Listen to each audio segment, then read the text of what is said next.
You may be asking, what is that weird orange stuff on cedar trees? Arborist Larry Kaplan is here to explain about this invader. It kind of looks like one, doesn't it? It does look a little bit alien. But I've been getting some calls. People are noticing this orange thing growing on their cedar trees. And some people think it's a flower. Some people think it's an alien. We gotta have a picture of it here. Well, it does look kind of an alien-like. It does. This is a fascinating disease. This is called cedar apple rust.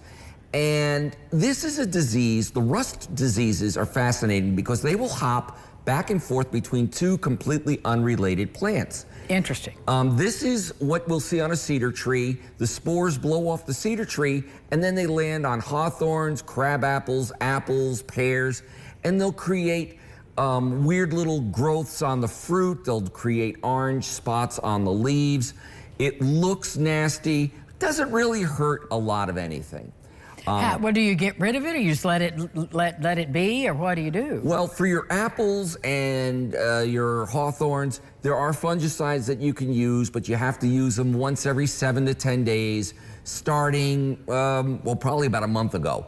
Starting last month. Yeah, but we don't worry about the cedars. That orange growth doesn't hurt the cedars at all, just looks kind of weird. If you really want to do something, you just snip them off and toss them, and it might help reduce some of the spores blowing onto your apples. So it is a fungus. You know, we were talking about this before we came on. So it's a fungus. Yes.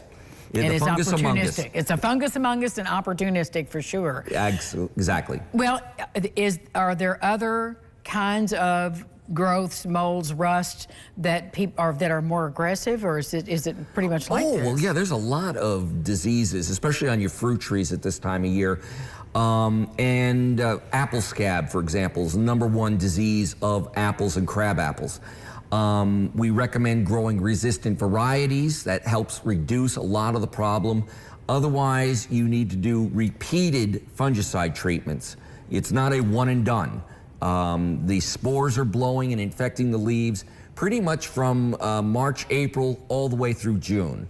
And so if you're growing some of these old-fashioned apples and crab apples, you can expect more problems with scab. Is this something you spray, the fungicide is something you spray on, or is it systemic to the root? You have to spray it on, and that becomes a problem. Not a lot of people have the ability to be spraying their big trees. Well, and to cover the whole tree, I mean, if you're just one person on the ground, that's got to be a challenge too. It is difficult, yes. Will it destroy your fruit?